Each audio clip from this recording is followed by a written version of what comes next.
Dear student, जैसा कि मैंने आपको लास्ट वीडियोस में डिसोल्यूशन ऑफ पार्टनरशिप फर्म की थ्योरी के बारे में बताया था, उसके बाद लाइव क्लास के माध्यम से मैंने आपको रियलाइजेशन अकाउंट बनाना, पार्टनर कैपिटल अकाउंट बनाना ये सिखाया था। आज उसी कैटेगरीज में मैं आपको एक और न्यूमेरिकल क्वेश्चन कराने जा रहा हूँ। आप लोग ध्यान से समझिए, बहुत इजी, बहुत आसान टॉपिक है, आप लोग सॉल्व कर सकते हैं। हेडिंग लिखी हुई है रियलाइजेशन अकाउंट, सम पर ध्यान दीजिए। क्वेश्चन नंबर 9 में आपको आज करवा रहा हूँ। क्वेश्चन नंबर 9 बुक पर ध्यान दें, क्वेश्चन समझ में आ जाएगा और इतना सिंपल होता है ये, आप जरा सा प्रयास करेंगे आपको बनाना आ जाएंगे। Question number 9, A and B are partner, they dissolve the partnership firm. A और बी साझेदार हैं, उन्होंने फर्म के विघटन का निर्णय लिया। अब एक बैलेंस शीट है जिसमें क्रेडिटर है, एज लोन है, एज लोन पार्टनर है, पर्सनल लोन है, कैपिटल है, cash, debtor, stock, plant, fixtures and goodwill है। एडजस्टमेंट में लिखा है partner share profit and losses in capital ratio, वह पूंजी के अनुपात में लाभ और हानि बांटते हैं। अब इसमें देखिए डेटर से रियलाइज यानी मिल रहे हैं 7,400, स्टॉक से रियलाइज हो रहे हैं 37,000 37,000, प्लांट और फिक्चर से 80% यानी 80% रकम मिल रही है ऑफ देयर बुक वैल्यू, और गुडविल से मिल रहे हैं 12,000। क्रेडिटर को 5% के डिस्काउंट पर पेमेंट किया गया है और सवाल में रियलाइजेशन का एक्सपेंसेस दिया है, कॉस्ट ऑफ डिसोल्यूशन 1200। आपको रियलाइजेशन और कैपिटल बोला है, तो जैसा कि मैंने आपको ऑलरेडी पहले भी बताया था वही बात मैं आज फिर आपको बता रहा हूँ कि रियलाइजेशन अकाउंट बनाते समय सबसे पहला काम हमारा होता है, जो बैलेंस शीट में हमें असेट्स दे रखी हैं सबसे पहले उन्हें बुक वैल्यू पे लिखना है, फिर लायबिलिटीज को बुक वैल्यू पे लिखना है। तो हम एक एक स्टेप को ध्यान में रख के बनाएंगे। सबसे पहले देखिए असेट्स, कैश असेट्स होता है लेकिन उसको इसमें शामिल नहीं किया जाता, क्योंकि मैंने कहा था cash is a medium of exchange, रोकड़ लेन देन का माध्यम होता है, स्वयं न बिकता है और न खरीदा जाता है। तो सबसे पहले हमारा असेट्स चालू होता है डेबिटर से। फर्स्ट ट्रांसैक्शन हमारा रहेगा टू डेबिटर। अमाउंट देखते जाइए, किताब से नजर मत हटाइए, 10,000। डेबिटर के बाद आप देखिए स्टॉक, सारी असेट्स जैसा आपको बुक में दिया है उनको उठा करके यहाँ रखना है। बुक से उठा कर रखने का मतलब ही होता है बुक वैल्यू 40,000। डेटर के बाद आप देखिए स्टॉक है, स्टॉक के बाद में प्लांट है, 2 प्लांट, बुक में इसकी वैल्यू देखिए 20,000 है। और देखिए इसके बाद आगे, इसके बाद फिक्चर्स है तो हम 2 फिक्चर्स लेंगे। फिक्चर्स का वैल्यू है हमें 8,000 और लास्ट में असेट्स हमें दी हुई है गुडविल, 2 गुडविल असेट्स है इसलिए यहीं पर ट्रीट हो जाएगी 8,000। तो आपने देखा जितनी भी असेट्स थी कैश को छोड़कर, बैंक को छोड़कर, सारी की सारी मैंने डेबिट में बुक में से उठा करके उनकी वैल्यू उठा करके यहाँ रख दिया बुक वैल्यू पर, बुक वैल्यू पर। इसके बाद अब हमको देखना है अपोजिट साइड लायबिलिटी में क्या क्या है। आप देखिए क्रेडिटर है तो सबसे पहले क्रेडिटर आएगा बुक वैल्यू पर। आप ध्यान से देखिए बुक में वैल्यू दी हुई है 12,000 और बुक में वैल्यू यानी बुक वैल्यू हो गई 12,000। और देखिए इसके बाद एज लोन है, एज लोन पर्सनल लोन है और पर्सनल लोन का इफेक्ट रियलाइजेशन अकाउंट पर नहीं पड़ता दोस्तों। ए बी का पर्सनल है, पार्टनर है ए और बी, इसकी जगह पर यदि मान लीजिए जेड का लोन होता, एम का लोन होता, वे फर्म के पार्टनर नहीं होते तो फिर इस पर इफेक्ट पड़ जाता नॉर्मल लोन की तरह। तो सारी असेट्स और सारी लायबिलिटीज हमने एज इट इज लिख दी। अब एडजस्टमेंट पढ़ेंगे, 1 2 3 4 5 असेट्स हैं, जब ये सेल होंगी क्रेडिट में पेमेंट होगा, बिकेंगी पैसा आएगा, और ये लायबिलिटी जो यहाँ लिखी है इसका पेमेंट यहाँ होगा, ये आपको रिमेम्बर। एडजस्टमेंट में चलो तो डेप्टर से 7400, देखो ये रहे डेप्टर, इधर सेल होंगे तो हम सारी एसेट्स एक साथ ले सकते हैं। अब सवाल में देखते हैं कैश है या बैंक है। कैश दिया है तो बेच देते हैं बाय कैश अकाउंट और यहाँ रकम लेते हैं डेप्टर 7400। डेप्टर के बाद किताब में फिर आगे देखिए यहाँ स्टॉक दिया है 37,000, 37,000।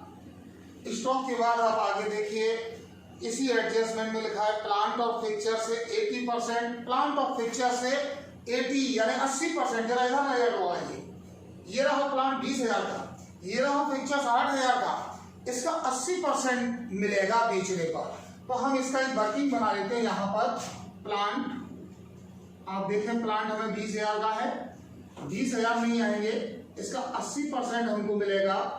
20,000 का 80% यानी 16,000 में बिक गया। प्लांट के बाद पिक्चर्स भी बोला है। अब आप देखिए आपको पिक्चर्स कितने का दिया है, 8,000 रुपए का दिया है।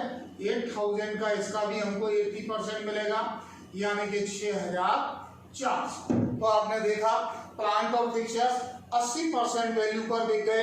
तो अब इसी में आप बढ़ा सकते हैं, प्लांट 16,000 मिले, पिक्चर्स 6,400 रुपए मिले। कभी कभी इस सब में चेंज हो जाता है और वो लिख देते हैं कि प्लांट और पिक्चर से 20% लेस। बात समझना, अभी 80 मिल रहे हैं, फिर वो कह देंगे 20% लेस, बात वही है। यानी फिर आपको क्या करना है, 20,000 का 20% निकालना है और उसको कम कर देना है। 20,000 का 20% निकालिए 4,000 होता है, 4,000 कम कर दीजिए, कितने बचे 16। शब्दों का फेर है, बाकी सब वही है। फिक्चर्स के बाद में आप देखिए गुडविल से आपको मिले हैं 12,000, तो मैं गुडविल ले लेता हूं 12,000। इन पांचों एसेट्स को देख लीजिए, जो यहाँ लिखी थी पेमेंट हो गई है, इनका हम आंसर टोटल लगाते हैं। टोटल लगाने पर आता है 78,800। इसके बाद और आगे देखिए तो लिखा है क्रेडिटर को 5% डिस्काउंट। ये रहा क्रेडिटर, इसका पेमेंट यहाँ पर होगा, नगद में हो रहा है टू कैश अकाउंट। ब्रैकेट में हम लिख सकते हैं क्रेडिटर 5% डिस्काउंट। दिमाग लगाइए, 5% डिस्काउंट। यहाँ पर अक्सर स्टूडेंट कई लोग गलत कर जाते हैं। क्रेडिटर देखो हमारे 12,000 के हैं, पहले तो हम 12,000 का 5% निकाले तो 600 रुपए होता है। यहाँ आप लोगों में से कई लोग पता है क्या करते हैं, 600 रुपए लिख देते हैं टू कैश अकाउंट ब्रैकेट में क्रेडिटर 600। ये गलत है। 5% डिस्काउंट पर पेमेंट कर रहे हैं, यानी 12 देना थे, 5% काटकर हम पैसा दे रहे हैं, यानी 600 रुपए कम करके पेमेंट दे रहे हैं। तो 12,000 में से 600 का डिस्काउंट कटा, 11,400 रुपए का पेमेंट होगा। इसके बाद एक लास्ट एडजस्टमेंट और है, कॉस्ट ऑफ डिसोल्यूशन।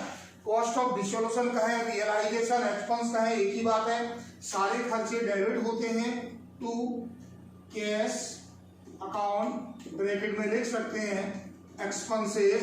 और आप किताब में देखिए खर्चे हमें दिए हुए हैं 1200। इस तरह से दोस्तों हमारी सारी एंट्रियां कंप्लीट हो गई। अब हम इसका टोटल लगाते हैं और इसका आंसर निकालेंगे और उसे डिस्ट्रीब्यूट करेंगे। हमने इसका टोटल लगाया तो डेबिट साइड का टोटल ज्यादा आ रहा है, ये आ रहा है 98,600। यहाँ भी लिख देते हैं 98,600। इसमें से इन दोनों को घटा दिया जाए तो आपको लॉस आ रहा है, ये लॉस आएगा आपका 7,800। बड़े में से छोटे को हटा दिए, ये बढ़ जाएगा ए और बी में। लेकिन बांटने के लिए कोई रेशियो नहीं दिया, कैपिटल का रेशियो बोला है। मैं यहाँ पर कैपिटल रेशियो बता दूं, ए और बी की कैपिटल लिखिए। सबसे पहले आप देखिए आपने बनाई नहीं है, इसकी कैपिटल है 40,000, इसकी कैपिटल है 20,000। 1 2 3 4, 1 2 3 4 और छोटा हो जाएगा 2 2 जा 4, 2 1 जा 1, 2/3 और 1/3। अगर हम डिस्ट्रीब्यूशन करें तो देखिए मैं आपको बता दूं, ए को मिलेगा 7,800, 7,800 का 2/3, बी को मिलेगा 7,800 का 1/3। पहले वाले को मिलेंगे 5,200 और दूसरे वाले को मिलेंगे 2,600। 2600, यानी इस तरह से इसको मिले 5200 और इसको मिले 2600 और हमारा रियलाइजेशन अकाउंट बनकर तैयार हो गया। इसको बनाते समय बहुत नॉर्मल बात है, याद रखना है, पहले असेट्स फिर लायबिलिटीज, फिर असेट्स को सेल कीजिए, फिर लायबिलिटीज का पेमेंट कीजिए, खर्चा लिखिए और आपका आंसर आ जाएगा। अब मैं आपको इसका पार्टनर्स कैपिटल अकाउंट बताता हूं, आप उसे भी ध्यान से समझने का प्रयास करें।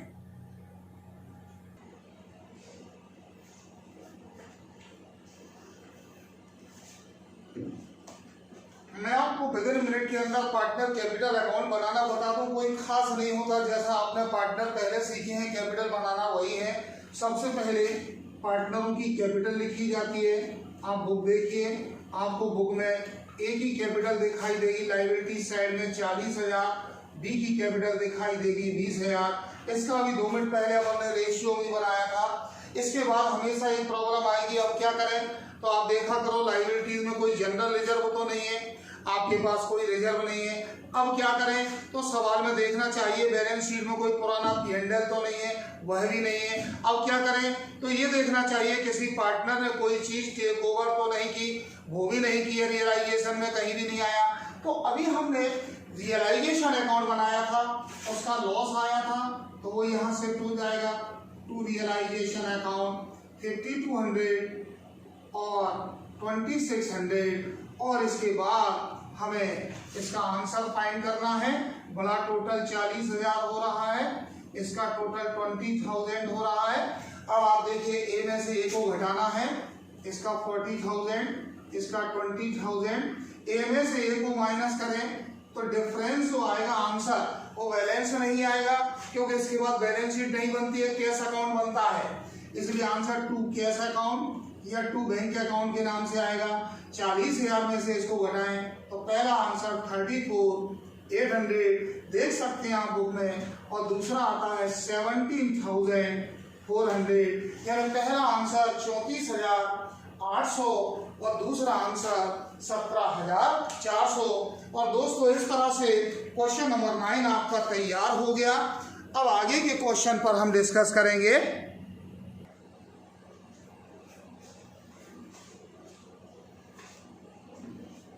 दोस्तों मैं आपको क्वेश्चन नंबर 10 काला गोरा भूरा एक बार और समझा रहा हूं। वही सिस्टम है, वही पैटर्न है। सबसे पहला सिस्टम क्या है, सारी असेट्सों को यहाँ डेबिट में लिखना है। आप ध्यान से देखिए, कैश नहीं आएगा, बुक पर नजर रखिए, डेब्टर्स हैं।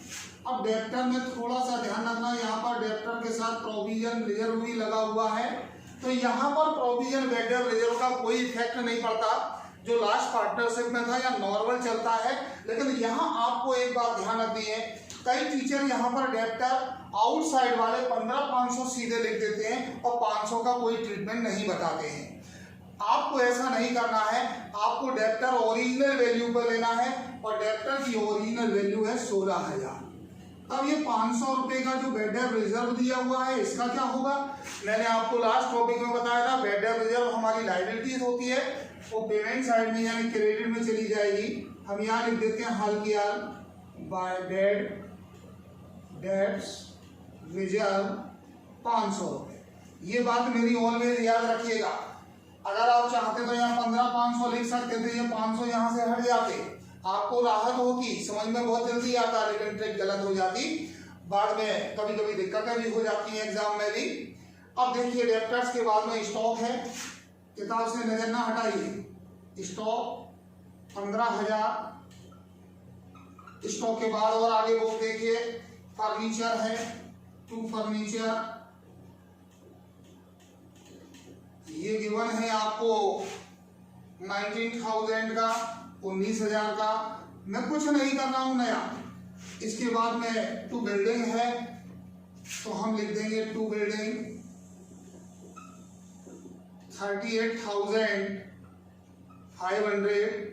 इस तरह से आपने देखा सारी की सारी असेट्स मैंने डेबिट में लिख दी। अब लायबिलिटीज साइड में आते हैं, तो देखिए सबसे पहले लायबिलिटीज में क्रेडिटर है, इसके अलावा बाय क्रेडिटर जितने का दिया है उतने का लिख दीजिए 24,000, 24,000। जैसा कि आप जानते हैं जनरल रिजर्व हुआ, प्रॉफिट एंड लॉस हुआ, ये पार्टनर कैपिटल अकाउंट में डिस्ट्रीब्यूट होते हैं, यहाँ इसका कोई इफेक्ट नहीं होता। तो हमारी सारी एसेट्स और सारी लायबिलिटीज हो गई। अब एडजस्टमेंट देखो किससे क्या मिला है। ये आइटम दिखेंगे इस तरफ, ये आइटम का पेमेंट इस तरफ, देखना ध्यान से। डेब्टर से मिले हैं, ये डेब्टर दिख रहे हैं तो दिखते हैं तो हम क्या लिखेंगे, बाय कैश अकाउंट। सबसे पहले हम एक एक आइटम को उठाते हैं। डेब्टर से हमें मिले हैं 14,700, 14,700। और देखिए डेब्टर के बाद स्टॉक से मिले हैं 14,000। स्टॉक के बाद आप देखिए फर्नीचर से मिले हैं, फर्नीचर 18,000, 18,000।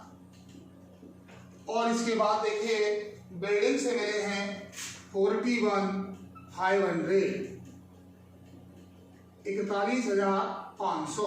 चेक कर लेते हैं 1 2 3 4, 1 2 3 4, चारों आइटम सेल आउट हो गए। इनका टोटल लगा देते हैं चारों का। जैसे ही इनको टोटल करेंगे ये हो जाएगा आपका टोटल 88,200, 88,200। दोस्तों आगे पढ़ते हैं सवाल को, तभी रहस्य खुलता है। पढ़ते जाओगे हर चीज सामने आएगी। और बनाते समय एक बार याद रखना, जैसे बिल्डिंग बिक रही है तो सबसे पहले आप देखो बिल्डिंग आपने कहाँ लिखी है, डेबिट में, तो निश्चित है उसको कहाँ सेल करेंगे, अपोजिट साइड में। क्रेडिटर अगर पेमेंट हो रहा है तो सबसे पहले देखो हमने कहाँ रखे हैं, हमने देखा क्रेडिट में, तो उसका पेमेंट कहाँ होगा, डेबिट में। ये ट्रिक है। अब आगे चलिए, सवाल में क्रेडिटर 23,000 पेमेंट हो रहा है, तो हम यहाँ देखिए क्रेडिटर वहाँ है तो यहाँ पेमेंट हो जाएगा टू कैश अकाउंट,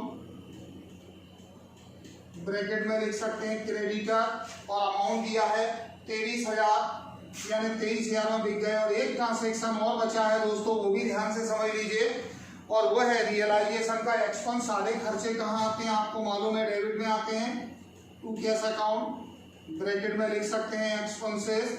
आप चाहें तो अलग अलग भी कर सकते थे। तो हमने खर्चे हमें दिए हैं 1,000, और इस तरह से हमारी सारी एंट्रियां पूरी हो गई। अब हमको इसका आंसर फाइंड करना है।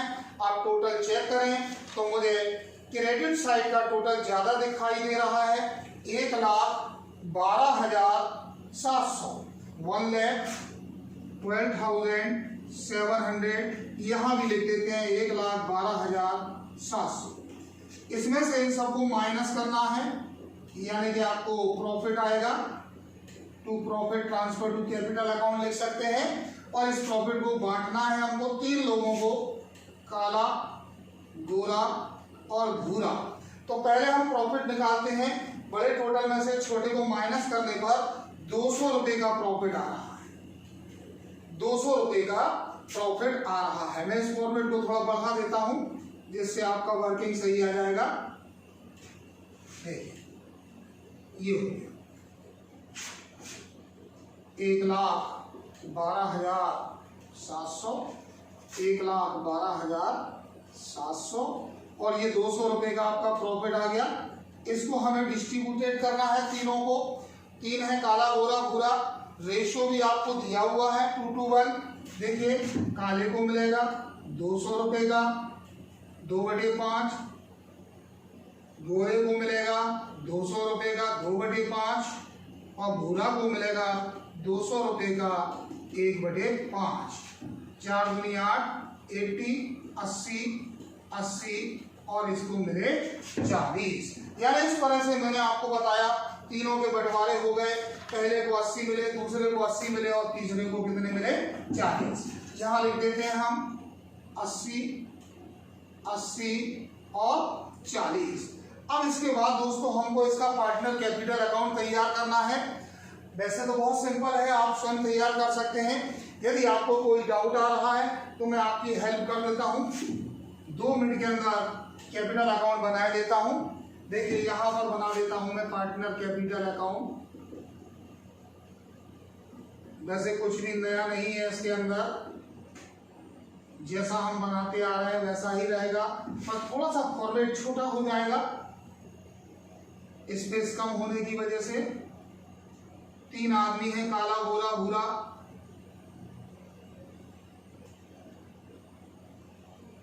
ये हो गया आपका पर्टिकुलर, ये हो गया काला, ये हो गया गोरा, ये हो गया भूरा, ये हो गया आपका पर्टिकुलर, ये हो गया आपका काला, ये गोरा और ये आखिरी वाला भूरा। अब आपको डिस्ट्रीब्यूशन ही तो करना है इसके अंदर, और क्या करना है। आप जानते हैं पार्टनर कैपिटल अकाउंट में सबसे पहले हम पार्टनरों की कैपिटल लिखते हैं, किसने कितनी कितनी कैपिटल लगाई है, यही चीजें हैं नॉर्मली। तो देखिए किताब के अंदर आपको दिखाई दे जाएगा किसने कितनी कितनी कैपिटल लगाई है। आप देखना, काले ने कैपिटल लगाई है, गोरे ने कैपिटल लगाई है। काले ने 30,000 है, 24,000 है, 12,000 है। तो पहले इनकी कैपिटल लिख देते हैं बाय बैलेंस बीडी 40,000, 30,000 और 20,000। ये हमारा पहला टर्म्स होता है पार्टनरों की कैपिटल। हमने लिख दी 40,000, 30,000, सॉरी 40,000, 24,000 और 12,000। इसके बाद सवाल में देखें कहीं जनरल रिजर्व है क्या, वो भी दिया हुआ है। तो मैं GR लिख रहा हूँ, जनरल रिजर्व। तीनों को बांट दीजिए। सवाल में देखिए जनरल रिजर्व हमें 10,000 रुपये का दिया है, मैं यहाँ बांट देता हूँ। काले को मिलेंगे 10,000 का 2/5, गोरे को मिलेगा 10,000 का 2/5 रेशो दिया है, और भूरे को मिलेगा 10,000 का 1/5। इस तरह से आप देखें तो आपको ये बात क्लियर हो जाएगी। पहले वाले को दूसरे वाले को 10,000 का जब बंटवारा करें तो 4,000, 4,000 और 2,000, 4,000, 4,000 और इसको मिले 2,000। ये 4,000 हो गए, ये भी 4,000 हो गए, और ये हो गए आपके कितने 2,000। इसके बाद और कोई बंटवारे वाला आइटम नहीं है। रियलाइजेशन अकाउंट बनाया था, देख लीजिए ये प्रॉफिट आया था, रियलाइजेशन का प्रॉफिट आया था, मेरा ट्रांसफर हो जाएगा बाय रियलाइजेशन अकाउंट। पहले वाले को मिले थे 80, दूसरे को भी 80 और तीसरे को 40। अब हम इनके टोटल लगा देते हैं। इस तरफ कोई ट्रांसैक्शन नहीं आया, यहाँ पर्टिकुलर लिख सकते हैं। टोटल लगाने पर आप देखिए काले का टोटल आ रहा है 34,080, 34,080। इसका टोटल लगा रहे हैं तो 28,080, 28,080, और इसका टोटल लगा रहे हैं तो 14,040। तो यही हमारे आंसर बन जाएंगे, जिन्हें हम लिख देंगे टू कैश अकाउंट। पहले का 34,080, दूसरे का 28,080 और तीसरे का 14,040। और आप इसका टोटल लगा दीजिए, सेम टोटल हो जाएगा।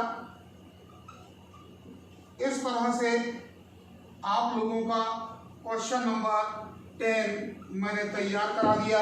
इसमें आपको पार्टनर कैपिटल अकाउंट और रियलाइजेशन पूछा था।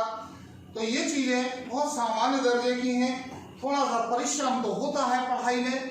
11th और 12th में बहुत अंतर है।